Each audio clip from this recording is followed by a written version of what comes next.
Hello, everyone. Hello, hello, hello.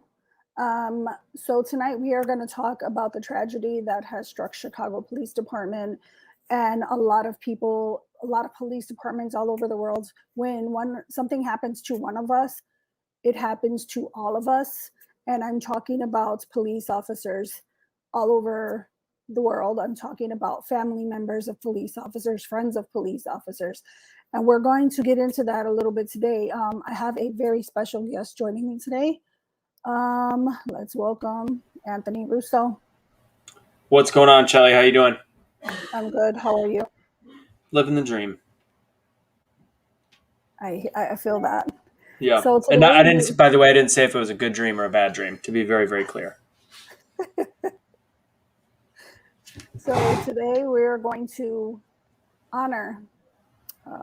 Where is it? Sorry. I'm tweaking. That's not the one I wanted to hit. Okay, hold on. Is it not on this page? Oh, there we go. Officer Ella French. She is 29 years old. Her end of watch was Saturday, August 7th. There was 2 other officers working with her. This night they were a 3-man unit. Officer French was shot in the head and succumbed to her injuries. We are also going to talk about Officer Carlos Yanez. This is a picture of him right here. He is still in the hospital. He is doing better from what I'm hearing. He is still critical, but he is showing some signs of improvement. So please keep your prayers out for his family. Just a little side note, Officer Yanez's father is a recently retired police officer from Chicago as well, and has vowed to not leave his bedside. And that is where that is at. There is a 3rd officer who is with these officers, and I don't want anyone to forget him. His name is not being released yet, and I think for many reasons. So I am going to respect that. But I cannot imagine what he is going through. I cannot understand. I just can't imagine what he's going through right now, because both of his partners, one was lost and one is fighting for his life right now. There is a video. Well, it's a short audio. It's not an actual video. Have you heard it yet, Anthony? I have not. Okay, so it's a short audio of the dispatcher, who I also want to give many thanks to. I have reached out to him personally, him and his partner working that night, because when I tell you, if you are into something, when you are on the street, you want them to be on point. They control everything that happens on that radio. And if you can't get in on that radio, if they don't know who they're looking for or what's happening, they can't send units. They control everything. So they are an extension of us. We are all one team. His name is Keith Thornton. And I'm going to play, it's a very short clip of it. It's just like a little clip it. But when I tell you that, it is going to make you feel some type of way. So prepare yourself, okay? This is the dispatcher I'm talking about. There's also a female, and I put her picture somewhere, and hopefully I'll find it before the end of this live, because I want to share her picture as well, because they work as a team. There's no I in team, and it takes many people to make sure that things get done right. I'm going to pull up that clip really quick. Give me 1 second. I'm sorry. Hey, Shelly, you could just grab it from any of the mainstream media pages that shared it. It's got to be on a bunch of them. You know what? I got it privately, so I don't know if I got it through mainstream media. There is no mainstream media that showed it. There's been articles, and that is about where it left off. I think I know what audio you're talking about now. And yeah, it was played on, I think I found it on local Chicago stuff. But I remember hearing it right after it happened. Okay. Do you think you can pull it up for me? I'm looking to see who I got it from. Audio. Right here. What was his name again? Keith Thornton.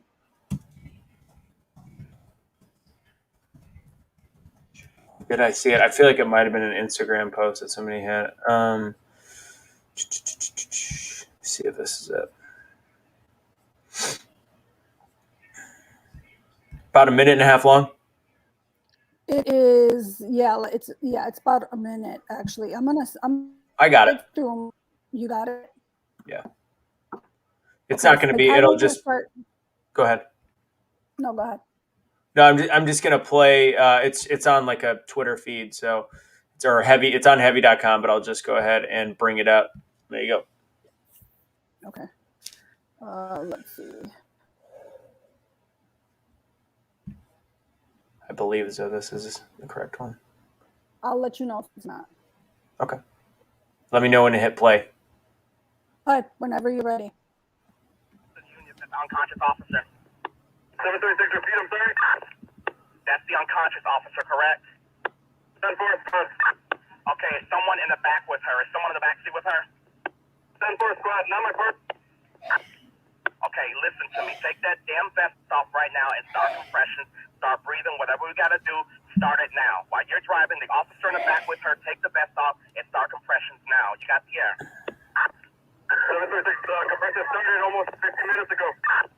Okay, excellent. Keep it rolling, baby. Keep it rolling. We got it coming. They know you're coming in. And units that are at UFC Hospital, have those doors open for me. Have them open, guys. Have them ready. Units in the crime scene. See what's off. Careful condition 1 GSW to the head, it looks like. Go ahead, boy. Yeah, somebody said this isn't the clip. This is actually a clip I haven't heard. This is after the clip that I've heard before. I'll play this one out and see if you can find the other one. I send it to your messenger, Anthony. Let's play this one out because I haven't heard this one either. So let's play this one out, and I sent you the one I'm talking about right before. So let's play this one out. I got you. Here, they got him in the CR right now. Side door to the emergency room is open. Bring him through the emergency room side. All right, bring him to the emergency room side, guys.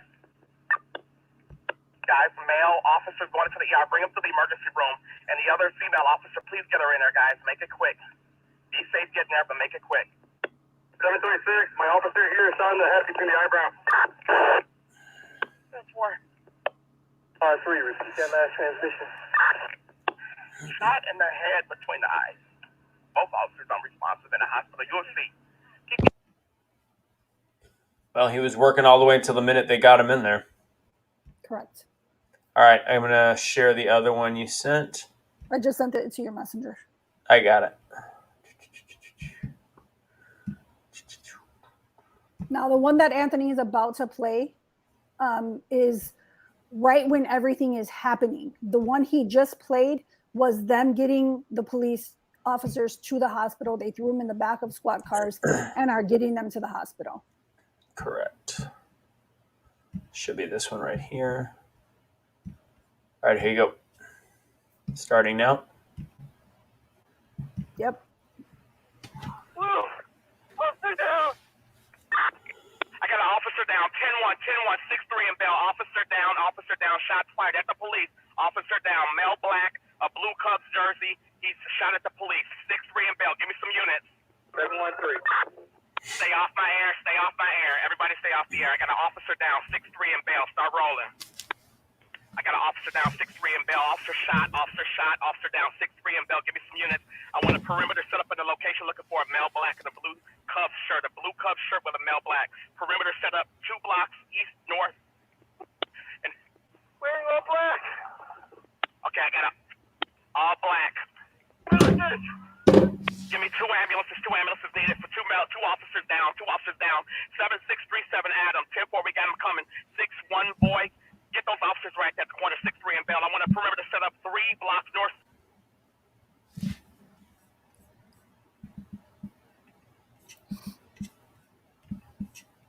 Yeah, it was very short. But this is right when things are happening. And I was sitting with my daughter and when someone sent this to me, and as I heard that officer's voice, literally like tears just started like coming out because I can picture myself having to do that, right? We're in this situation where we know that this is a possibility. I get it. But the pain in his voice spoke volumes to me, literally made the hairs on my body stand up. And unfortunately, we know what the end result was. Officer French lost her life. The other officer, Officer Yanez, is fighting for his life. And there is a third officer who was involved, who actually was running and chasing this guy, trying to get this guy in custody. This dispatcher, I have to say, hands down, did an amazing job. If you hear what he says, I want to stay off my air. So anybody who's going to this 10-1, when they call 10-1, that means every police officer available, if you are not doing something, you drop it and you get there, period. He didn't want people coming saying, hey, I'm going, because usually they'll grab the radio, I'm on my way, I'm going, hold me down there. He don't want you on his radio because he needs that available to the officers who are in that fight right then. That being said, there has been so many things around this story, so many things, right? People making comments. Our mayor of Chicago has gone on and has made some statements. This is the first time I think that I've ever heard her have any sort of emotion where I saw somewhat of an emotion. Do I think that it was genuine? Probably not, to be honest, but I saw some emotion, right? You'd want that from your mayor because that is the boss at the end of the day. What I didn't like about her statement is she's talking about this tragic incident. And in this, before saying my condolences to the friends and the family, etc., Chicago police, she stops herself and says, there is something I want to address. And she goes on to talk about how people claim that they're tying the police's hands. This needs to stop. We need to come together. I understand politicians are going to be politicians, right? But when you are not liked, for the most part, by the majority, if not all, of your police department, and you are just lost a young officer who is just starting her life, and you come in with it's like saying, hey, I'm sorry, but literally that's where she lost me. And it was probably the first minute in speaking. I don't think that, she has no support. She went to the hospital to visit the officers that were taken to the hospital. She was told not to go upstairs where one of the officers, Officer Yanez, was being treated. She did anyways. I don't know if she just thought, hey, maybe I should still go pay respects. The father of this officer said to her that their blood is on your hands. That is the gist of what he said. And I am paraphrasing because I was not there. But this is the gist of what he said. And was not kind to her. And I will say this, that my family would do the same. They would literally have her nowhere near me or my family because of the rhetoric that she has assisted while she has been in office. I can tell you, I definitely don't want to see her there. I feel disgusted with what happens. And do I believe that she cares more about votes than she does about people? Yes. And I'm not saying just police officers, I'm saying people, period. We have 60-something people shot this weekend, so many people dead. And that happens, it's every weekend. I share it almost every time on my page. I think the last 2 weeks I've been off because I've kind of not been doing it. But I share it all the time. And the children that are getting killed, and you want to still push this narrative about what's happening in brown and black communities with police officers. Yeah, because as we said before we started, Shelley, absolutely we should discuss brown and black communities, but she's nitpicking the one time that a minority member of society is killed by a police officer, when most of the time they're doing something that could risk getting them killed, yet they completely ignore that most of the 57 shootings and the 10 murders this week, minus the cop that was killed, is actually being done by these brown and black communities. But all she does is virtue signal and try to pick up the sympathy of this community and ignores the fact that crime is at an all-time high. She'll take press briefings and legitimately, blatantly misdirect questions and lie. Her city is falling apart not because of the people, but because of the leadership. Plain and simple. I have to agree with you 100%, Anthony. That's a picture. Do you want to say what that is? I know I threw that out there. Go ahead. Yeah. No, that's fine. So this is a picture shortly after she left or was asked to leave. These are officers who were waiting to hear something, who turned their backs on her. That's what that photo is. You'll probably see it multiple places. They have it everywhere. We have the president of our Fraternal Order of Police, who went on record. Give me 1 second. Let me pull that up. While you're pulling that up, it's like they find a way to gaslight these, like she did with the brown and black. Like for this time, there should have been no and buts. There should have been no buts. It should have been strictly about Ella French. When I ran in the what I run in every year, the 5K for the police in Dallas, for the 5 police officers shot. And for some stupid reason, one of the speakers got out there to talk about a police officer that was doing very poorly from COVID, which is understandable, 100%, and for people to send prayers to him, and then utilize the stage to talk about vaccinations for about 1.5 to 2 minutes. It's there.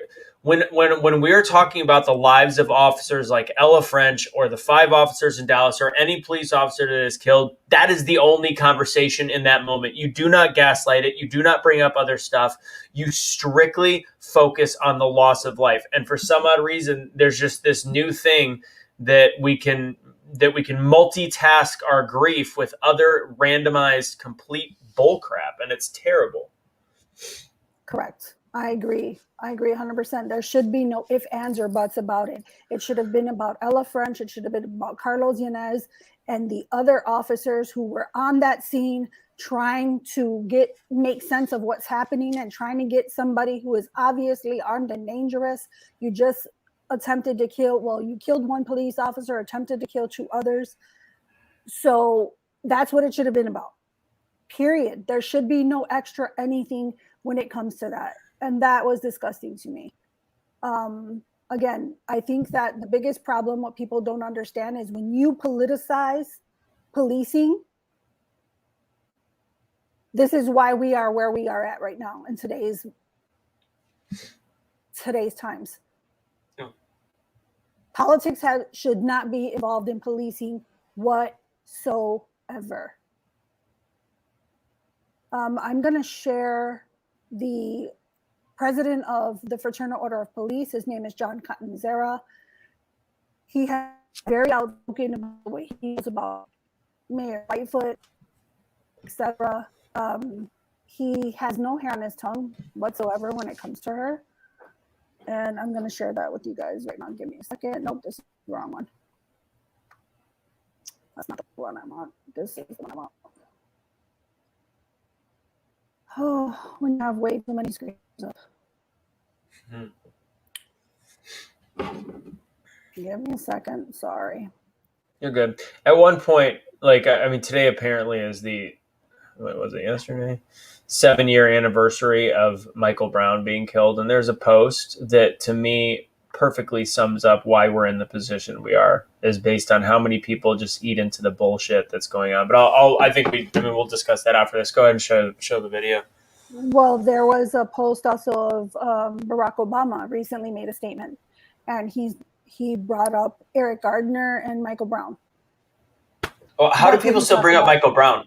Michael Brown has literally, to me, can mark the beginning of civility, the beginning of the end of civility towards police officers, and the beginning of false narratives in this country. If you were to ask 70%, or if you were to ask 100% of liberals, I would tell you that 60% of them right now would still think that he had his hands up when he was getting shot by the police officer because of the misinformation, which isn't being ever taken off of social media. And it's created, Michael Brown created this. And I believe George Floyd finished it off. Correct. Can you see the video? Let me tap it back and forth. Okay, yeah, okay. All right, so this is John Catanzara. This is what he initially had to say in regards to this. We're not going to play over all of it. I'm going to skip some of it because this one is 10 minutes long and there's some other things I want to play for you guys. But I'll let you listen to a little bit of it. I apologize for the background noise. You know, I am outside. There's traffic. There's cicadas. There's other stuff. But I'm going to get started anyway. I'm sitting here at the FOP in the courtyard in front of our memorial wall. Yet, tragically, means we're going to be adding a name to the wall behind me. Say her name, Ella French, 29 years old, gone forever. These don't have to happen. They really don't. There's another officer fighting for his life right now. This city is less safe because Ella French is no longer with us, and Officer Yanez is fighting for his life. I just want to clear up a couple things. Officer Yanez is still alive and with us. There was a lot of discussion on what his condition is.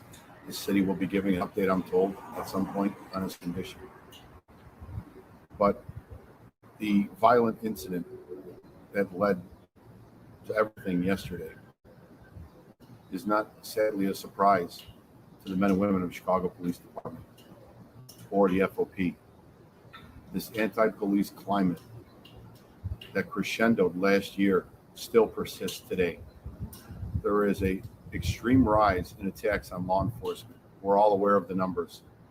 They haven't gone anywhere. Sadly, they haven't gone down, but they've gone up. And I can say, when I say this is preventable and it doesn't have to happen, it is incumbent upon a few specific bodies to help make that trend go downward. And that is politicians and the media. Law enforcement is not the enemy. It never has been. But the willingness to portray the police as society's problem has led to a lawless society. We've said it time and time again. Enough is enough. Last year, we turned over the keys to this city in a lame duck session in Springfield with a House bill that was anything but, justice reform. It was nothing to do with justice. It was about giving criminals more leverage and more leniency. It is ridiculous. It is inexcusable, and it is reckless. Then you go farther down. You have, the George Floyd incident and all the riots that came from that because of one incident from one officer out of 800,000 plus in this country that do the job every damn day. And people want to spin it as if that is the norm every single day in every city across this country. The media ate it up, the politicians used it for leverage, and it just became reality. We have to push back. We cannot let gravity take effect of this pendulum and wait for it to swing back. We have to push the damn pendulum back. If for nobody else, for Ella French. She deserves that. We deserve better as law enforcement officials protecting these major cities and small cities alike everywhere across this country.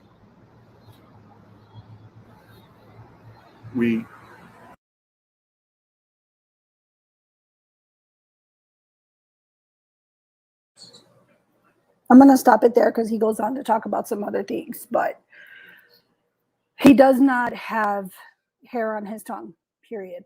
Like this, he says a lot of things that are dead ass, and he has the balls to say them, to be honest. That was his first one right when this originally started. There is one other one, but it is very short. He was on Fox News, I'm going to play that one really quick. It's very short. So just so you get a little taste of what's happening here. Wait a second. Can you hear the audio? I can.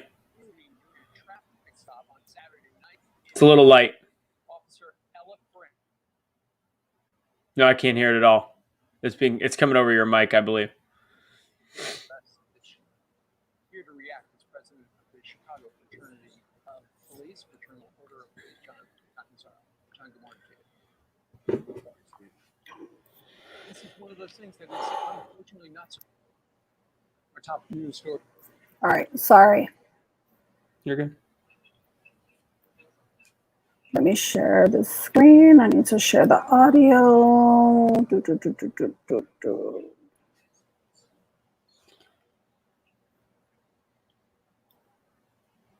Can you see it, Anthony? I can. All right. Let me know if you could hear it. Police officer is dead this morning, and A little bit of an echo. Go and mute. Following a shooting during a traffic stop on Saturday night in Chicago. Officer Ella French was just 29 years old. She joins the growing list of officers who have died from gunfire in the U.S. this year. Here to react is president of the Chicago fraternity of police, fraternal order of police, John Catanzara. John, good morning to you. Good morning, Steve. This is one of those things that is unfortunately not surprising. It certainly has become less surprising every day in this country. That's the sad reality we're all facing. And it's preventable, isn't it?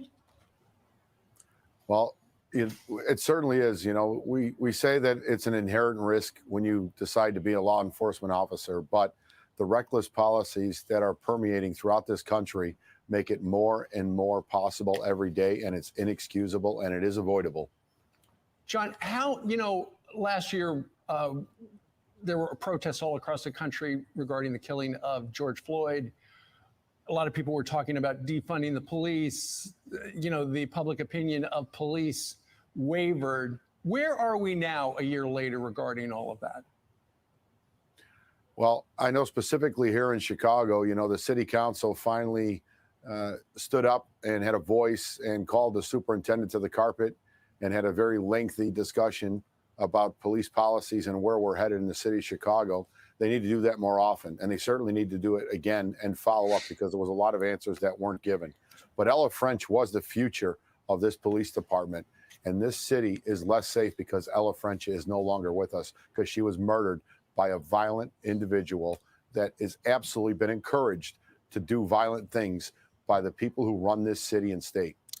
John, Ella French and her partner were members of the community safety team. I know that started last year. What does the community safety team do? So the community safety team was a brainchild of the brass of the Chicago Police Department. And in their infinite wisdom, they created a policy that robbed the 22 police districts across the city of Chicago of manpower to create this 1,000-member entity. They concentrate primarily on the most violent neighborhoods within the city, but the same neighborhoods where they just took policemen out of the normal rank and file that would be working there on a beat car, and then leaving the beat officers very, very short-handed. It's robbing Peter to pay Paul. Right. This officer, the first officer killed during the tenure of Lori Lightfoot as mayor, she spoke to the press just a couple of days ago, and this is what she had to say. Listen. The police are not our enemies. They are human, just as we are. Flawed, just as we are. But also risking their lives every day for our safety and security. You see a police officer, say thank you. We owe them Especially if it's your side piece that we will likely never be able to truly repay. And John, that was the mayor yesterday.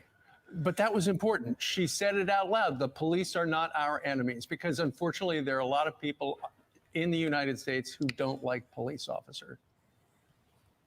Steve, she's a flag in the wind. For 2.5 years that she's been mayor, she has vilified the police. She showed more emotion for Bobby Rush Popcorn Gate last year during the riots, or a botched raid, which wasn't botched, about a person a woman who was, undressed when the raid occurred. There was more emotion coming from the mayor than there was for this officer, French, that was killed. It's disgusting. And now, because the political climate says the defund policy and the police maybe aren't the enemy, now she has to pivot, and now she has to be our best friend. It's too damn late. The men and women of this police department have no respect for this mayor, and it was as palpable as you could possibly imagine outside that hospital at the University of Chicago 2 nights ago. Realistically, she would, and just a little backstory. The mayor was told, do not come up to the 7th floor of that hospital and speak to the family or the officer who was still injured fighting for his life, Officer Yanez. But yet the mayor still thought she knew best and went up there against the advice of the family. And she was given a piece, the officer's father gave her a piece of his mind, and the officers up there all turned their back on the mayor, and rightly so. It was the exclamation point to the sentiment that was outside on the street level for Officer Yanez and for Officer French. Real quickly, what did the family tell her? His father is a recently retired CPD officer himself, and he basically, paraphrasing, there's blood on her hands. All right. John Catanzara, the president of the Chicago Fraternal Order of Police. Endless experiences to leave you endlessly.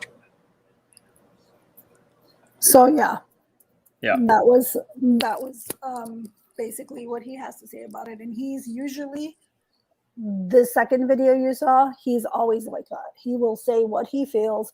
He will say what's right, because at the end of the day, he was voted in to protect us.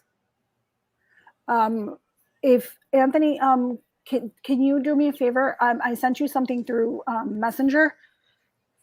Can you pull up the image? I sent you 3 images. Which one do you want? Send me up one of them singly by themselves. There's 2 brothers. Send me the first one. Send me the first one. On Or it. just put it up, please.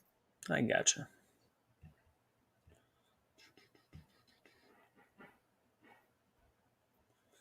All right. There you go. So we're gonna yeah. So this is one of the brothers. 2 of them are brothers that were charged in the murder of Ella French and the attempted murder of Officer Yanez. This is one of the brothers. His name is Imante Morgan. He is 21 years old. When they say profiling won't work, you see images like this. Well, did you what's like? I'm not sure if you heard the superintendent speak a little while ago when they were talking about the charging of these 2 shit bags. I'm going to call them what they are. I'm sorry. I have no love for them whatsoever. Also, can you pull up the second picture? Yeah, I'm trying to do that now. Oh, here they are. Here's the other guy. You can see that, right? I can see the 2 of them. That's weird. Why is that not working? Hold on. Bum, bum, bum. Should be right here. Can you see it now? How about maybe if I remove it and then you just pull it up? Super weird. Oh, I see what's going on. Sorry, I got you. I'll remove it. My bad. It's okay. Do. I thought that it would go directly in that screen. It did not. I should have just pulled up the article. Share screen.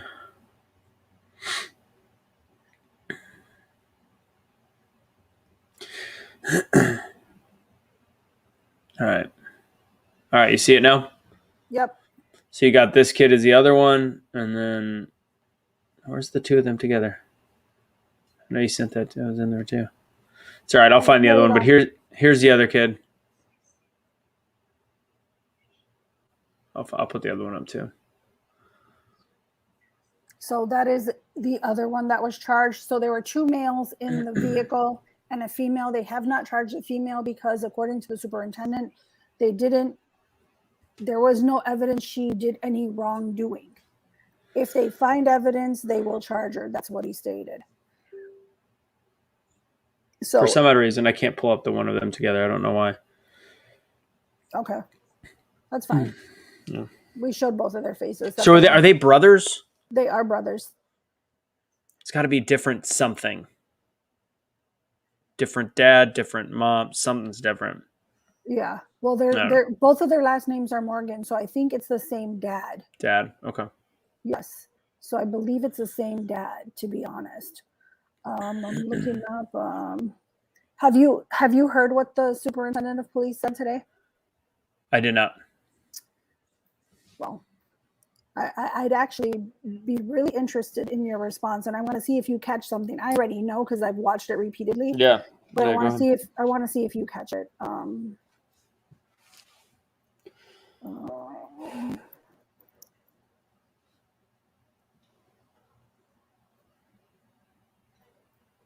It's just sad. At a certain point, like, I mean, I know my aunt was a police family before she passed away. Her husband died in the line of duty. And I mean, that was before I was born, but it's just looking at what's going, like, I can't imagine what would happen if my aunt was alive right now. I feel like she would be outside patrolling the streets with her shotgun because she wouldn't want police to have to make a decision that's going to cause them whatever is going on. It's just, it's become, the self-responsibility is just so not there from leadership in this country all the way down to the city. And it's just painful to watch, absolutely painful. And it's all, I mean, it boils down to poor leadership, and it boils down to the way the media has portrayed it. Like I look at these posts, and at first I feel for the people that are from the Black communities that are literally like, my boyfriend got pulled over and I was afraid this was going to be the one, and this could have been the bad cop. Like, is it going to be a bad cop or a good cop? Is this going to be the one that if he moves too quick, he gets killed? It's like, that happens so infrequently, but based on the story that they've been told by the media, it happens all the time, which causes them to be in fear, which causes them to hate the police, which causes them to do things where they get jumpy. And it does end in that situation. However, it still ends in that situation so ridiculously infrequently. It's frustrating because it's an endless cycle of misinformation by city leadership, by state leadership, by national leadership, and by media. And it's killing police officers now, blatantly killing police officers. So there are a few things that this is Superintendent Brown. If you didn't know who he is the superintendent of the Chicago Police Department. He is the highest rank. He is our chief. I'm going to let you play this. I'm going to play this, and then I am going to see if you catch it. So if you hear something during it, Anthony, I want you to say it, and I will stop the video. Before you play it, remember Chief Brown was our chief in Dallas during the shooting of the 5 police officers then. And I thought he did a fantastic job with our city. And then once he left, kind of unceremoniously, I spoke to a few police officers, and I don't know how he's liked in Chicago, but he was not well liked in Dallas in any way, shape, or form. And I had no idea because the media had painted him as a hero. So I had no idea. But all right, go ahead and play it. I'll listen to it. You're actually exactly right.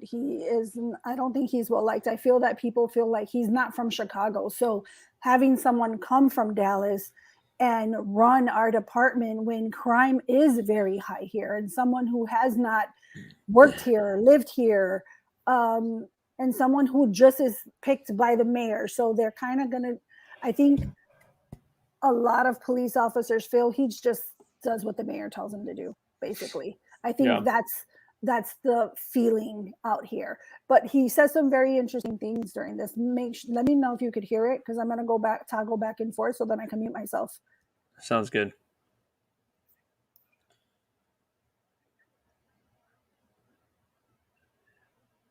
I can't hear the audio.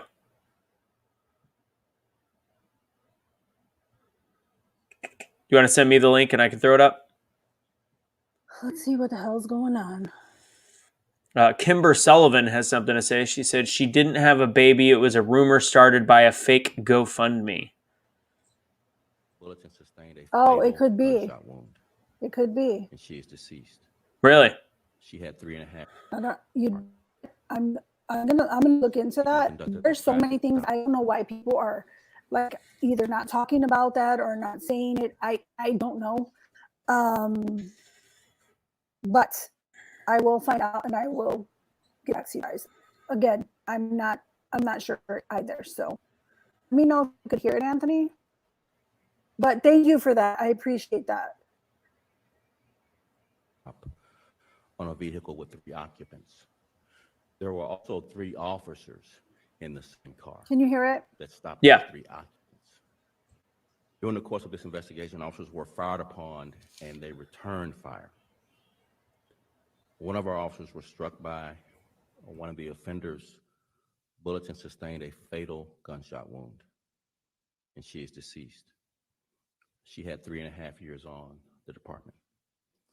Her partner, a male officer, was also struck, and he is currently still in critical condition fighting for his life. He had 6 years on the department.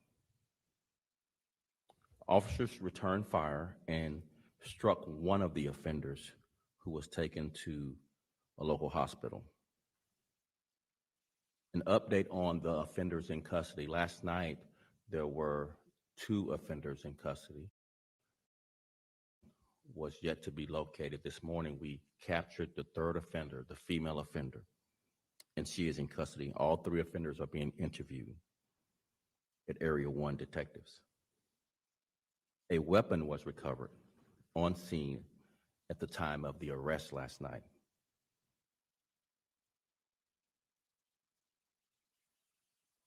The officer who is deceased came on a job in April of 2018. Her partner came on a job in August of 2014. Despite the shock, grief, pain, and sorrow we feel this morning, our brothers and sisters in blue put this uniform on each and every day. They go to work risking everything to serve the people of Chicago. They come to work willing to run toward danger, toward gunfire. And they're willing to sacrifice their lives to save the lives of perfect strangers. They went to work today. After last night's tragic events, officers are at work now, right now, continuing this brave, courageous work of protecting the people of Chicago. It's in the honor of our lost officers that we work, that we sacrifice, that we serve, that we risk everything. A new shift of officers, grieving and heartbroken, will do the same thing tonight and tomorrow night. In each and every night, they serve. They go down dark alleys no one would go down. They confront violent offenders no one would confront. But we are all made safe, and we sleep well at night because of these men and women, because of these brave men and women. I will close with this. Our officers need this city to pray for their strength, to pray for peace, that they are comforted, that their families are comforted.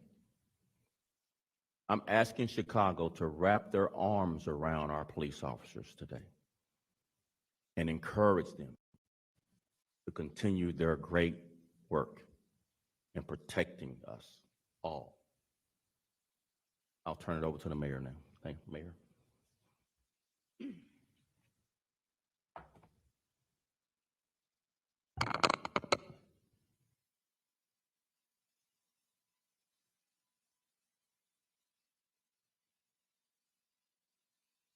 I'm here as mayor to declare today an official day of mourning for our city. All city buildings will have flags at half-staff, and I call upon all other private buildings to do the same. Tragedy has struck again. We mourn the loss of a young officer. And as I did privately in the early morning hours of today, I want to publicly offer condolences to her mother, her brother, family, and friends. Please keep this officer in your prayers. Also keep the other officer who was shot in your prayers, and his family and his friends. And every day for the rest of his life, uplift him and support them. They will need our help as a city. 2 young people doing what we ask. Service over self, commitment, and dedication. I also want to address another issue that's been lashing our city for far too long. There are some who say that we do not do enough for the police and that we are handcuffing them from doing their jobs. There are others who say we do too much for the police and that we never hold them accountable for what they do, particularly in Black and brown neighborhoods. For all of this, I say, stop. Just stop. This constant strife is not what we need in this moment. Of course, we have to continue the journey to achieve constitutional accountable policing. That cannot be in debate at this point. But let me also reiterate what I've said before and what I know to be true. The police are not our enemies. They are human, just as we are, flawed, just as we are, but also risking their lives every day for our safety and security. That reality became very real last night in an emergency room, amongst tears and fears from the finest and the most courageous people I know. A mother lost her daughter last night. A brother, his sister. A family forever shattered. Another continues to keep vigil at a hospital bed, sending up powerful prayers, but no doubt fearing the worst. They are hurting, understandably so. In moments like these, life gets boiled down to its basic essence. And so it will be for these 2 families. For the rest of us, people of goodwill in the city, I urge you, we must come together. We must unite. We have a common enemy. It's the guns and the gangs. Eradicating both is complex, but we cannot let the size of the challenge deter us. We have to continue striking hard blows every day. No gang member, no drug dealer, no gun dealer can ever have a moment of peace on any block, any neighborhood.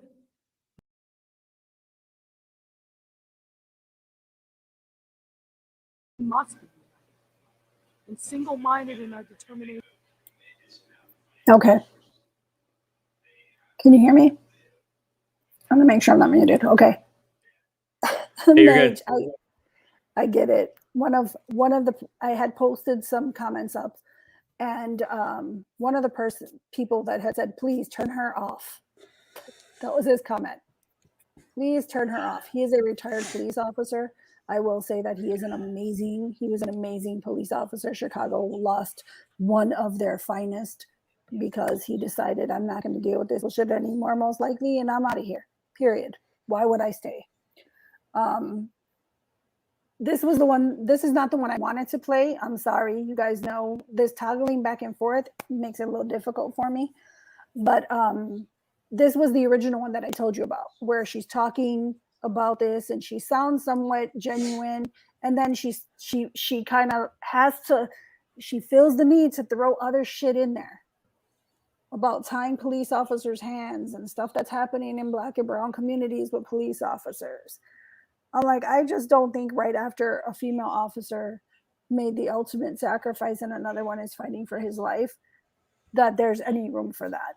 I don't know. Maybe I have different morals and standards. Maybe I was taught differently. I don't know. I just think it's inappropriate. Yeah.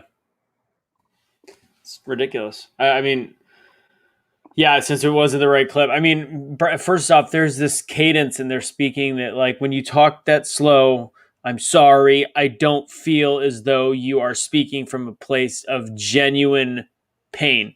Brown, maybe, because I've seen him, whatever, but she's just, they're all full of shit. I'm sorry. Like, there's just nothing about the way they presented themselves that doesn't make me believe that.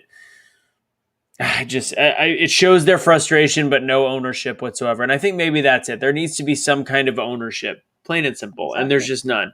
It's like, you could say all the sadness that you want, but until you say my bad, I feel like it's all bullshit, because it is their bad. It's plain and simple. You're the head of the ship.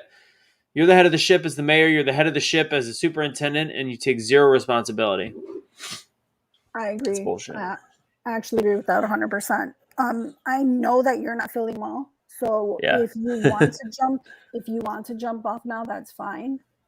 I do want to talk about this one Michael Brown post, because I think it's so fitting in this, and it's some page called We the Urban.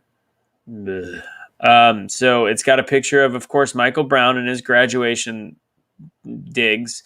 Today marks 7 years since 18-year-old Michael Brown was shot and killed by police in Ferguson. And let me see. It's now up, and here's the issue behind it, is it's now up to 64,000 likes. So there's 64,000 people agree with this hot garbage, including some people that I know. And their comment was, today marks 7 years since Michael Brown was taken from this world by a senseless act of gun violence and police brutality. If you're looking for a way to honor him, go to this page to support the important work his father, Michael Brown Sr., is doing in loving memory of his son. Hashtag Black Lives Matter, hashtag Michael Brown. Michael Brown was a criminal. Michael Brown had just robbed a store. Michael Brown did not put his hands up, as though initially reported. He attacked a police officer, reached for his gun, fought with him, and in the end was shot. He was also 300 pounds, fighting a much smaller cop. And to post something like this and to have 64,181 and counting people in this country look at it like this systemic issue, instead of let's put responsibility on the criminal, which is Michael Brown. If you start putting responsibility on the criminals, then all of a sudden criminals would stop doing this shit and stop getting killed in the very, very rare instances that it happens.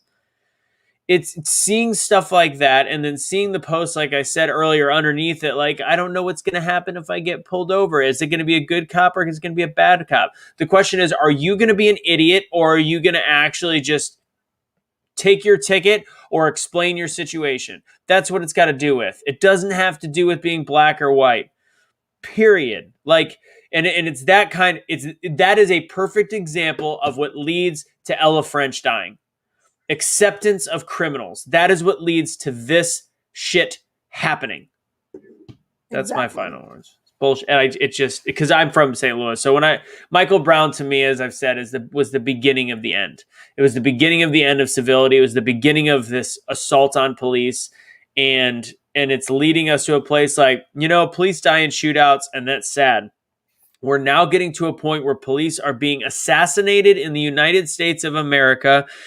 They're having snipers. They're having people come here and there. And now a routine traffic stop has led to a police officer getting shot in between the eyes, her partner getting shot and in, I believe, serious condition, and a whole situation around it where it's another version of an assassination. And it's happening to police officers because people think that Michael effing Brown is a damn hero. Bullshit. I agree. You're a hero, Chelly. Plain and simple. Thank you. I appreciate that. Now get your insurance in order so you can get out of here. Yeah, for real. I'm working on it, trust me. I did find the clip that I wanted to play. So if you want to jump off, that's fine. If you want to stay, or if you want to. I'll stick on for 5 more minutes. Yeah, I'll stick on for 5. I'm fading though. I want you to hear what this. I was just like, Okay. Take Mace's comment off too. yeah. Just click on somebody else. Like click on Yeah. Jessica. There you go.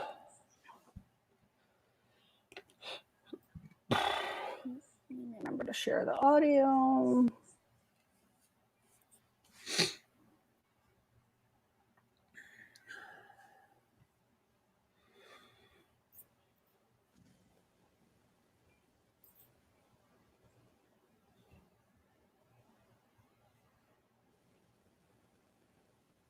Good afternoon. We're here to announce charges against the two individuals responsible for the murder of Officer Ella French and the shooting of her partner.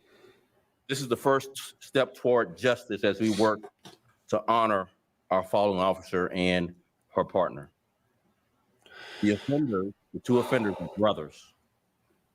Emonte Morgan, E-M-O-N-T-E, Morgan, common spelling. He's 21 years old. He's being charged with 1 count of murder in the first degree. He's also being charged with 2 counts of attempted murder of a police officer. His final charge is 1 count of unlawful use of a weapon by a felon. Eric Morgan, E-R-I-C, is 19 years old. He's Emonte's brother, and he's being charged with unlawful use of a weapon by a felon.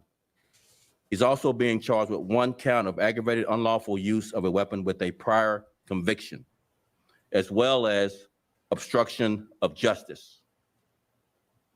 The young woman who was in the car with the 2 Morgan brothers has not been charged.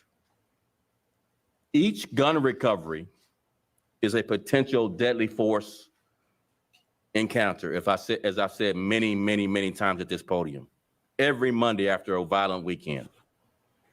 So every Monday. But we so tragically saw that come to light much more so with the tragic events of Saturday night. So far this year, Chicago police officers, the brave men and women of this fine department, have recovered 7,536 guns. That's a 23% increase over the same period a year ago. And just yesterday, I want to make a note of this. After the tragic events of Saturday, Chicago police officers covered an additional 33 guns last night. Let that sink in. Because every encounter to recover a gun is a potential deadly force encounter. You would think officers would pull back and not do what they have done day in and day out. But you don't know the bravery and courage, commitment and dedication that I know these Chicago police officers exhibit every day to protect the people of Chicago. The gun used in this shooting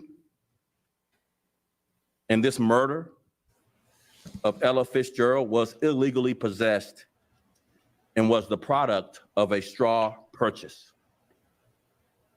29-year-old Jamil Danzy, that's J-A-M-E-L, Danzy, that's D-A-N-Z-Y, of Hammond, Indiana, purchased the firearm at a federal firearms dealer in Hammond, Indiana in March. He falsely, Mr. Danzy, he falsely identified himself as the actual buyer on required forms during the purchase, when he was actually the straw purchaser who bought the gun at the request of another individual in Chicago. Danzy knew this individual, Eric Morgan, was not lawfully allowed to purchase a firearm due to a felony criminal conviction. He bought the gun for this individual anyway. The U.S. Attorney's Office today charged Danzy with conspiracy to violate federal firearms laws, including knowingly transferring and giving a firearm to an out-of-state resident and knowingly disposing of a firearm for a convicted felon. He's facing 5 years in the federal system. I'll take just a few questions. 2 charges. So he hates guns. Got it. I mean, again, he stressed the illegal side of the guns. To a convicted felon. Oh, I think it's still playing. Is that playing on? No, it's playing on your end. It was playing on my end. I stopped it. Oh, sorry. No, you're good. He stressed the importance of the fact that this was an illegally purchased gun. But for a solid 3 minutes, he was just talking about how, removing guns from the street are essentially taking away these, the chances for police to get hurt. Unfortunately, most people know, you got New York and Chicago, and there's not too many places in the country that have stricter gun laws. So what he's saying bears nothing except for a national conversation of issues with the Second Amendment. And unfortunately, the more I've gone down the rabbit hole the last year and a half, the Second Amendment, I was in the beginning, I thought common sense gun control, and now I think a little bit of common sense gun control. But for the most part, people should be allowed to own guns. Our world is getting crazier. And to hear him talk about a city that doesn't really allow people to own guns, saying that that's what's going to save the day, is just ignorance. Right. I'm not sure if you caught. So there's a part of it, and it's been kind of cut out. I just noticed that it's been cut out. So he when he says her name, he says it 3 times, and he calls her Ella Fitzgerald. Oh, I missed it. Yeah. A few people in the comments caught it. Oh, I saw that. I'm like, what did they talk? I didn't hear him say it. Mm-hmm. He says it 3 times. This video has been cut, but yeah. This was my daughter who actually caught it. And actually someone else caught it. Karen so is he on that Biden juice? Is he on that senile Biden juice? Is that what's up? I don't know, but I thought that was, people make mistakes, right? Like, I get it. If you make a mistake, you got a lot going on. He just lost his mom, by the way. I believe when Ella was killed, he was in Dallas doing funeral arrangements. So for the initial conference, he was not there. Our deputy, Eric Carter, was there and gave the first speech. Then the mayor gave a speech outside of the hospital. So once he found out, he flew back. So he does have a lot on his plate. But I'll give him that. And I'm not trying to make excuses. Now, I get you making an excuse. You got a lot on your mind. You say it one time wrong. But he said that shit wrong three times. Maybe that was a song played at his mom's funeral. I'm just throwing that out there. I don't know. I mean, that would be. I don't know. Yeah. Anyways, that was a rough one for me. But Shelly, please be safe out there. Thanks for having me on. I think there's no better time than now to just continue to support police officers. And if you look at what's going on in some of the other countries in terms of as people start fighting against certain mandates, you're starting to see police officers join the citizens, which, God, I hope that that's the way that it ends up out here if it gets taken that far. But yeah, it's going to be a crazy time, and I would love the police to be safe and on our side. And I appreciate what you do. Thank you very much, and thank you for joining me. I appreciate it. I hope you feel better. I will. And we'll talk soon. Sounds good. Thanks, Ciao. Have a good one. So I am going to finish the show by myself. There is a part of this video that I do want to play where he does talk about what they ask him a question, and they ask him, what is the feeling of department members? Like, what are they feeling? And he actually gives a pretty good statement. I'm sorry, I'm not catching up on the comments because when I got to toggle back and forth, it's rough for me. You guys know I'm chicken nugget brain. So there's a part of this that I do want to share. Give me a second. I'm going to try to get to it, where he talks about what officers or what he has heard that I'd like everybody to hear. I'm going to kind of go back and forth. He gave it to a convicted felon, knowing that person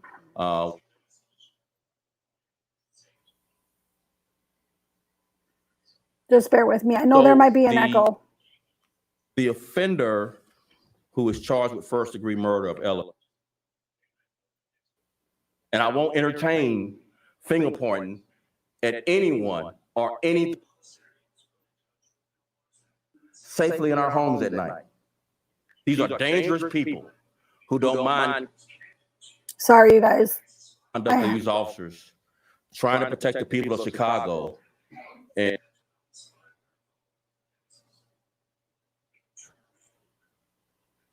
any other questions? We don't have evidence to charge us at any. If we had evidence, we would certainly charge her. He's talking about the female that was let go.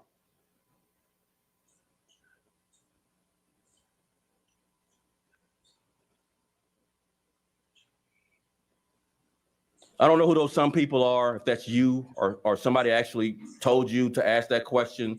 I would just say this, but for the brave conduct of these officers trying to protect the people of Chicago and recovering an illegally. I couldn't tell what that question was. It's too low. I can't hear it. But that's not the question I'm looking for. Just bear with me as I try to find it. There has not been, this is a record pace of officers being assaulted with guns by suspects. Oh. Stopping suspects like this so that we can all sleep safely in our homes at night. These are dangerous people who don't mind killing officers or people in Chicago.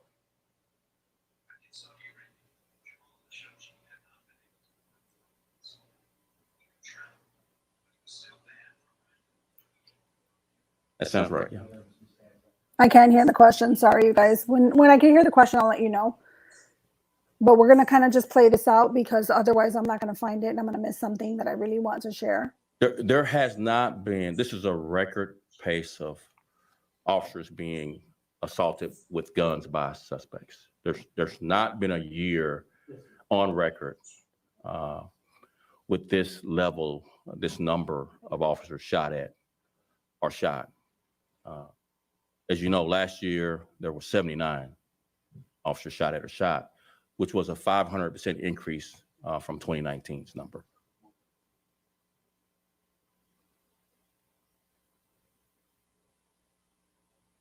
I'm gonna say it how they've said it to me. They feel alone. They feel unsupported. They feel like no one appreciates the work they do. They're human, so they have a lot of expressions of discouragement.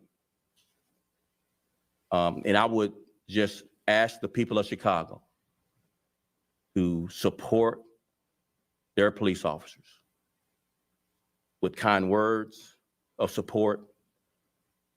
In addition to that, I think that the people of Chicago need to, if you're a person of faith especially, pray not only for the recovery of our officers fighting for his life, but also pray that these officers will be encouraged to continue to risk their lives for each and every one of you. They would get past this feeling that they have now. A lot of anger for a lot of reasons, not no one thing, but a lot of anger toward what has been a consistent beatdown of them, not just on social media, from different parts of our society, just constant criticism, hyper-criticism to a certain extent.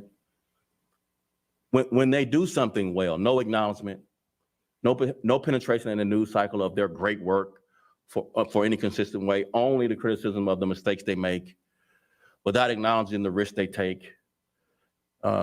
Very few headlines of their hard work, nothing above the fold in print media, consistently of their dedication. Hardly a mention of their bravery and courage. We talk about the guns they recover and every one of them being a deadly force encounter, potentially a life saved. Saturday night, that became more than just words. And we knew that all along, that each one of these guns potentially would kill someone or kill one of our officers trying to do the great work of taking these guns off the street. Not much of that mentioned. The mayor mentioned, let's stop it. It's past time to stop this, imbalanced treatment of police officers here in Chicago and everywhere in this country. We're flawed, just like this media gallery is flawed, just like every profession in our country is flawed. But they go down dark alleys. None of you would go down to protect you. They run toward bullets. Officers hearing over the police radio Saturday night that officers were shot and down, and the offender was shooting at us, ran toward that danger.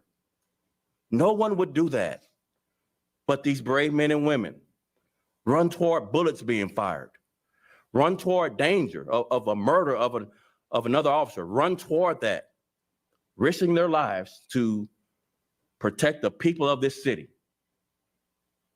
A thank you is in order. I appreciate it.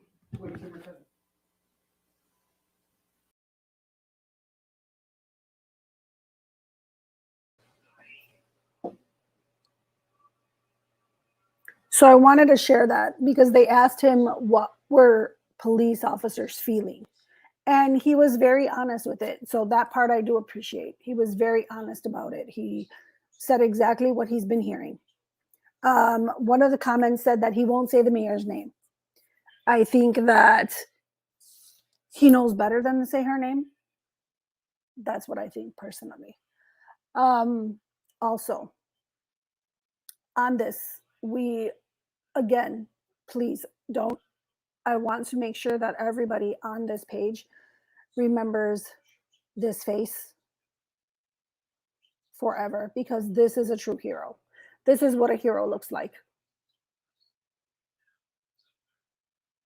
She made the ultimate sacrifice, and I hope that we never forget. I know on this page, on the Just Us platform, we recognize fallen officers. It is sad that we have to do that because nobody else does. Unless you go and dig and look for that information, you don't see it. But never forget the ultimate sacrifice. The saddest thing to me is last week, I believe it was last week or the week before, I shared some videos. And when I shared those videos, I showed a fight that happened here in Chicago. And these people were acting, if you could go back on my Chelly page, it says part 1, part 2, part 3, and part 4. You can go back and look on it. You can see the blatant disrespect for police officers. And again, how do you think we've gotten there? When there is absolutely no consequences for what happens or for what you do, or you empower criminals to feel like they have the upper hand, this is why we are here. This is exactly why we are here. Also, please do not forget this face right here. He is fighting for his life.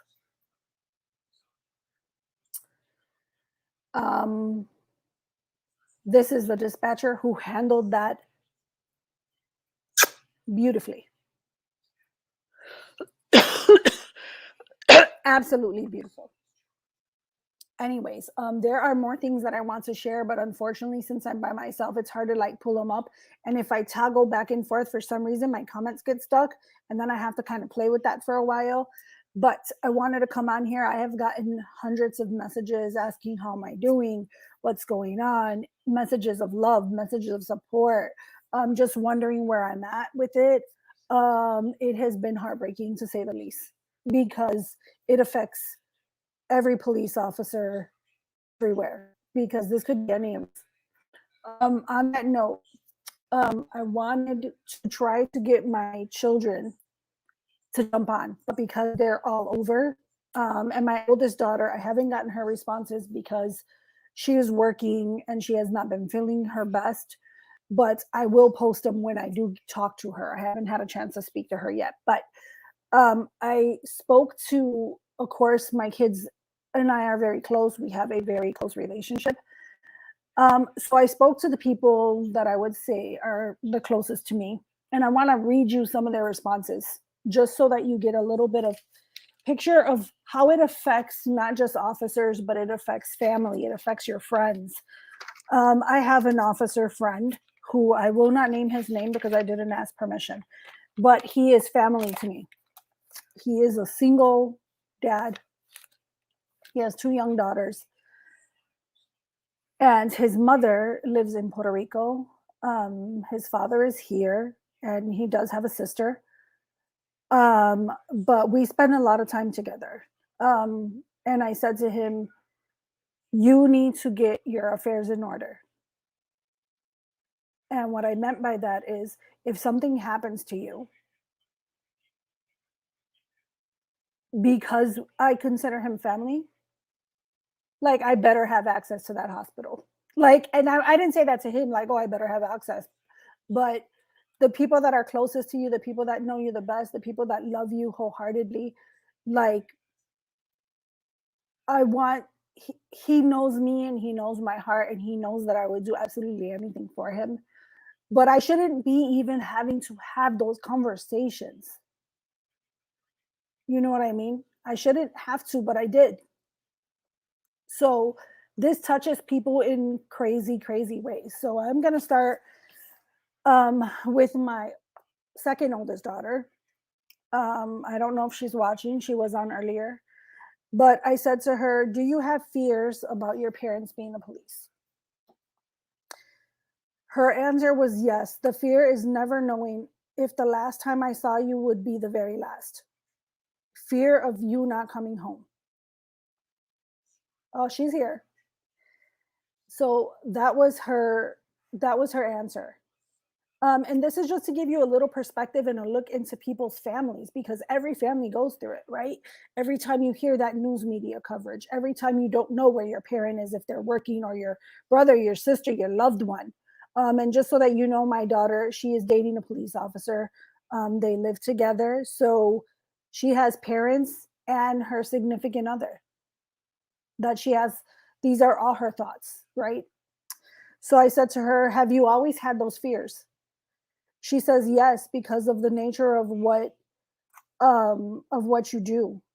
But the last couple of years, this fear has increased exponentially. And then I told her, why is that? She says the climate and anti-police attitudes. What was already a dangerous job now becomes unnecessarily more dangerous because you pay for sins you didn't commit. You put on a uniform and automatically become a terrible person. How do you feel when you hear about an officer injured, shot, or killed? A combination of feelings like anger, sadness, discouraged, and more worried for the 3 of which is my husband, myself, and her significant other, that could have been us.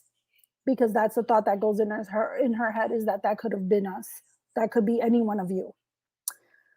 I said to her, is there anything you'd want to say on your own without me asking you a question? And she says, I think it's sad, and I wish people would take the time for people to make their own opinions of police officers and not listen. Sorry, bear with me. I got notes. Taylor, what is not true? Not listen to the media or other people and base it off their own experiences, because under the uniform, police officers are just people. It irritates me when I hear people say that's what they signed up for, because they did not. They deserve the right to go home to their families. Choosing to protect and serve doesn't mean they don't deserve to go home safely. That was what my daughter said. I'm going to give you what my son said. My son is very little words. My son is only 17. He'll be 18 shortly. And I asked him the same questions. So his answer to having police officers that are parents. Are you afraid? He says, yes, there's always a chance something bad might happen. But I tend not to worry about it or try to focus on it. Remember Ella at the polls, you're absolutely right.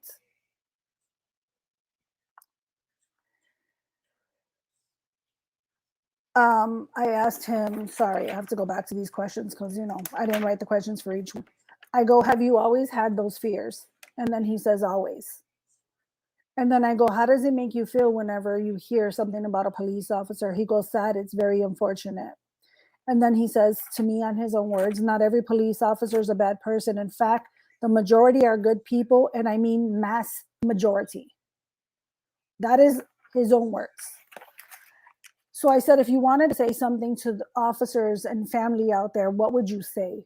He says, I'm sorry such a terrible thing happened, solely because people don't know how to act. I go, how do you feel about your parents actually being the police? He's like, I think it's cool. They do a job most don't have the guts to do. That's what he says. And that's my son. My other daughter, I'm going to give her statements really quick. She says, I prefer if they had a different job. And I ask her why. She goes, it's a dangerous job, and I don't think the rewards outweigh the risks. That is what my daughter says. Sorry, give me 1 second. I have to check this. Here to help for the end. Oh, thank you. I love John Tisha. That's my girl.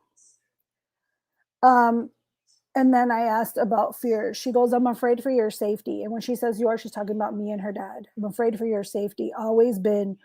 But I do think in recent years it becomes a bigger fear. And I ask her why. I think that group of people who don't like the police have grown due to social media and published incidents of police brutality. And specifically in Chicago, crime in the last year is at an all-time high, and criminals aren't getting punished appropriately. No consequences for their actions. And then she said, she has similar reactions to innocence loss of life, anyone's loss of life. She says, I'm more desensitized because of the amount of deaths in Chicago. She goes, it's relatable, the fact that this officer, because that could easily be one of my parents. But I don't panic because I grew up knowing that it is a risk. She says they are people too, as far as the police, and have lives outside their jobs. They have families they care about, and it may be difficult to separate them from their job, but their jobs aren't their entire lives. Also, I think most people have ideas of how to contribute to a better world. And I think being a police officer is their way of making a positive change in the world. And from my daughter to the families, I don't know the hurt they are going through, but I can empathize because I'm a child of police officers. I think the officer that was killed, wait, I'm sorry, I scratched something out. I think the officer's sacrifices were not for nothing. Other officers are still in this fight. So she does believe, even though officers lost life, that there are still officers in this fight. So it is not for nothing, and she's hoping that something comes out of this, this tragic loss. And that was basically when I spoke to my kids. And again, there's been a lot going on. I go back to work tomorrow. Tomorrow is my first day back at work. I've been on vacation. So I thought I'm going to end this with giving you my mother's statements. I don't speak a lot about my mom. She doesn't do live videos, etc. But I'm going to give you some of her statements. So I asked my mom the same thing. How did she feel when I became a police officer, right? This was 25 years ago. How did she feel? She said, I was happy and proud, but afraid for you getting hurt. I never told you, but I'm afraid. And then I said, do you have the same fears you did then, or are they different now? She said, I feel more afraid of you being in the line of fire because of all of this BLM and the violent protests and the people who hate police, killing them and shooting at them. I'm afraid I'm going to get a phone call with all the violence out there and you being out there working 12-hour days and the mayor is not backing you up and tying your hands and giving the bad guys more power to pick up a gun and shoot one of you guys. She's doing more to, she should be doing more to back up the police. Not all cops are bad, but they are labeled bad with all the stuff going on. I'm tired of everyone making all cops bad, and not because you're my daughter. I've always felt that way. She also says, it makes me feel very hurt because that could have been you. When I asked her, how does she feel when she hears of an incident of a police officer? She said they are shooting at police officers, and when they get shot, they don't rally or march or anything. People are afraid to show their support because they feel they would be a target for some of these cop hater groups. That's kind of what she feels. She said the leaders of BLM, Antifa, etc. hate groups make it worse by spreading hate toward police with their speeches and their nonsense. She said, let her message to the mayor. Oh, well, actually, she said to public. If she wanted one thing for the public to know, if they don't have a daughter or a loved one that's a family member or a friend, she says, let the police do their jobs. One day, one of your children may want to be a police officer. Never forget that. To the families of the officer, my deepest condolences, and I will pray for them. And I'm sorry that this happened to your child. There is nothing that I can say to a parent who lost their child doing their job. My heart goes out to them. My mom also has a message for the mayor of Chicago. She says, I would like her to stand up and defend police officers. Untie their hands and let them do their jobs. They are sitting ducks. Let them do their jobs. I hope my words don't fall on deaf ears. How would you feel if that was your child? That was from my mom. So I thought I'd share that just because it does affect more people than just us. It affects everyone. It affects everyone. If I think in the beginning of this video, I talked about supposedly this officer having a baby. Someone mentioned she doesn't. It's a rumor that was started by a fake GoFundMe. That could be true. What I do know is that she was a hard worker. So if I misspoke, I apologize for that.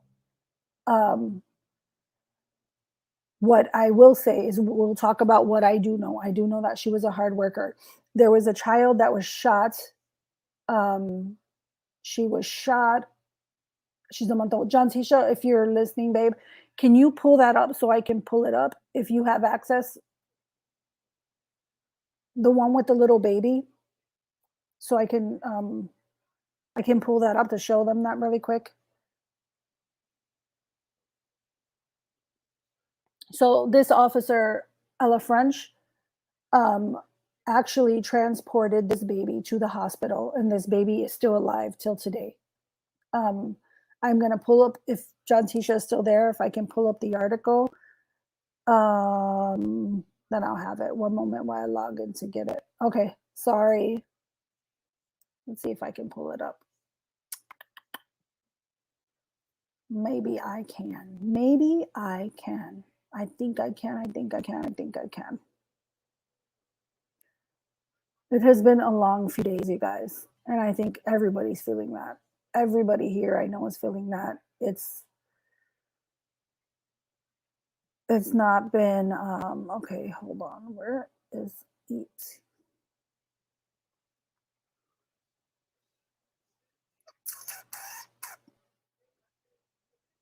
I'm sorry, my computer is buffering. Of course it is.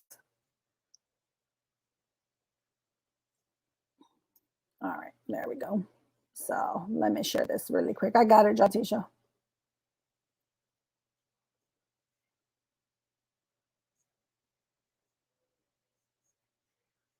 Boom. So it says, for those that don't know, the reason this beautiful little girl survived back in July was because she was self-transported from the scene by Chicago police officer Ella French and her partner. A true testament of not only what an amazing officer Ella French was, but human being as well. You will never be forgotten. So I thought I would share that.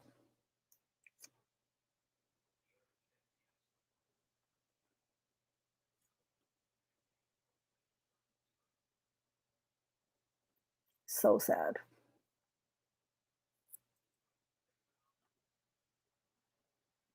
She said, LOL, I already had it up. I'm sorry. Sorry, boo.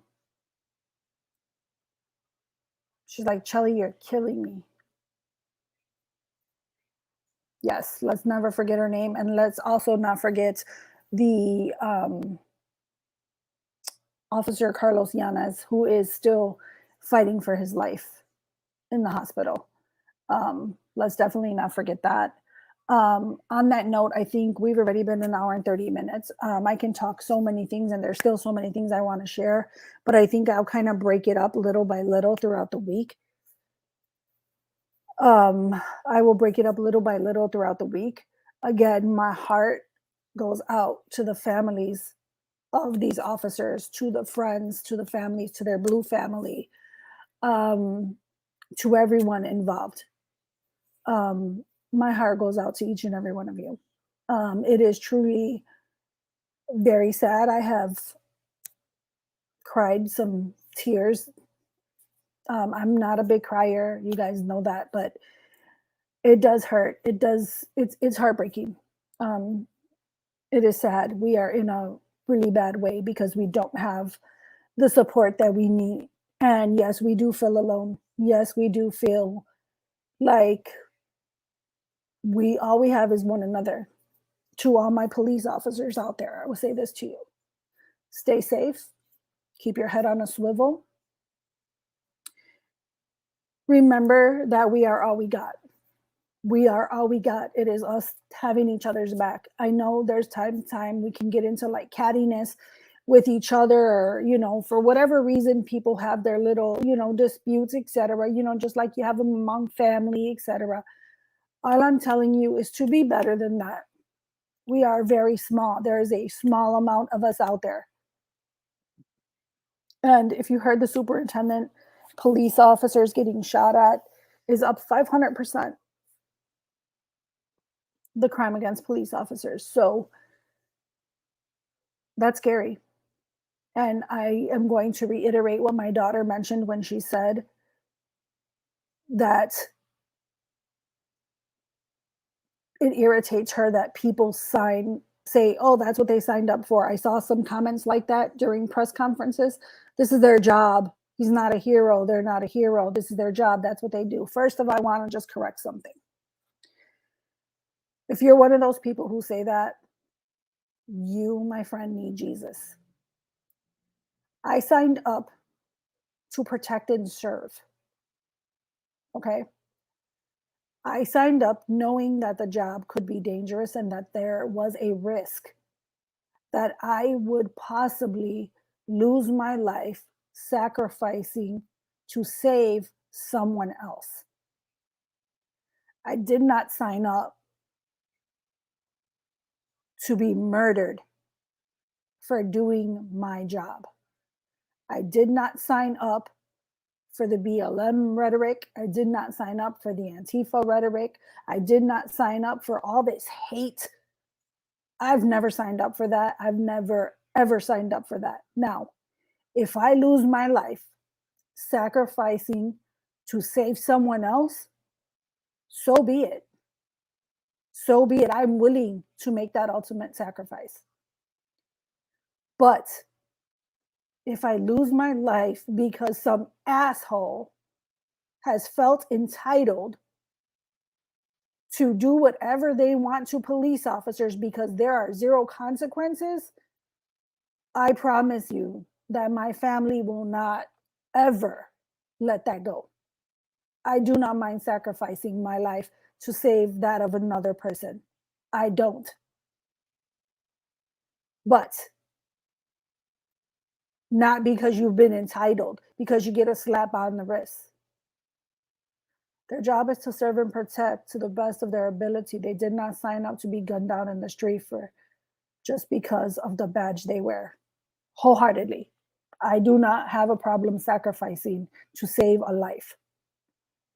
But to be gunned down because there are zero consequences and because people feel entitled, you have entitled criminals, you have emboldened criminals to do this type of shit. No, I'm sorry, you don't pay me enough. And my other daughter said it as well. She does not feel that the benefits of being the police outweigh the risks now.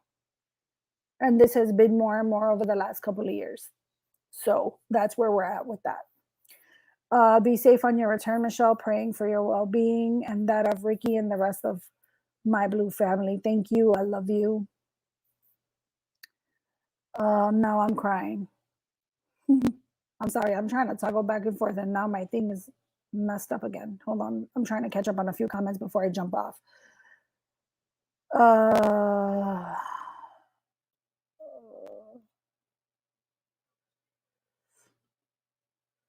Why don't this do what it's supposed to do?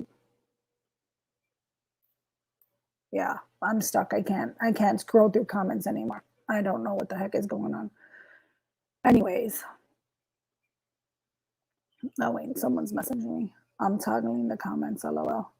No, mine are stuck, Jatisha. It's not that I can't toggle them. Mines don't go. Like it won't, you know how when you toggle back and forth between screens, sometimes it gets stuck. And then if you play around with it, it'll be fine. But no, I can't. Just watch your screen. Thank you. She said, just good job. You speak the truth. That is my mother, by the way. So if you guys, that's mama. That is my mom. Charlie, you and Boo be safe. Thank you. I'm praying for you and all officers. Thank you. John Tisha got me. She's pulling up the comments. Charlie, them kids, yeah, our family love you and need you in right mind and spirit. Thank you. I appreciate that. For those of you, before I forget, chicken nugget moment. For those of you who live in Chicago, there is a rally this Wednesday. It is at 6:30. It is in front of the 16th District Police Station for Ella French. Let's see if I can. John Tisha, are you logged in? Let's see, did I send it to you? I don't know if I sent it to her.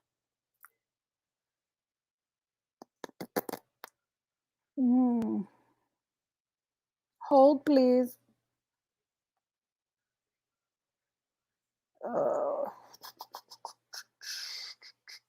I'm going to share it with you guys. I will share it on my page as well. Tisha, I'm going to send you something right now. If you can pull that up, so I can pull that up before we go. Rally in Chicago at 6:30. It is Wednesday. It's outside 22nd District. Ours is out in, this one is outside 16th District. So unless 22 is having their own, something like different, that might be different. I'll show it to you guys right now, and then I will share it on my Facebook page, etc. If anybody wants to join, I will be there. I will be present, myself and my family. We will be there in support of Officer French. This one is done by Sposado. There she goes. She got it. So 16th District Police Station, Wednesday, August 11th, 6:30 to 7:30. Prayers will begin at 7 p.m. Please arrive on time. So there is a support the police rally, prayer rally. If you want to join, I will look forward to meeting you guys. Please, if you see me and I don't recognize you, please come up to me and say hi. Anyways, on that note, you guys have an amazing night. Jantisha, thank you. I appreciate you. Again, we'll be sharing things as we go. As more information comes out, I will make sure that I keep you informed. So watch my Chelly page. I'll post out a lot of updates, other things that I wanted to share that I was not able to share. I will share on there because there are some good clips that I have, but there's so many. I've literally been blowing Jantisha and Chris up today and Brittany with so much stuff. It's ridiculous. Like, I'm not even exaggerating. It's actually ridiculous. Let's see. Did I have other photos? No. Okay. So on that note, you guys have an amazing, amazing night. Please don't ever forget this face. And I will talk to you guys very, very soon.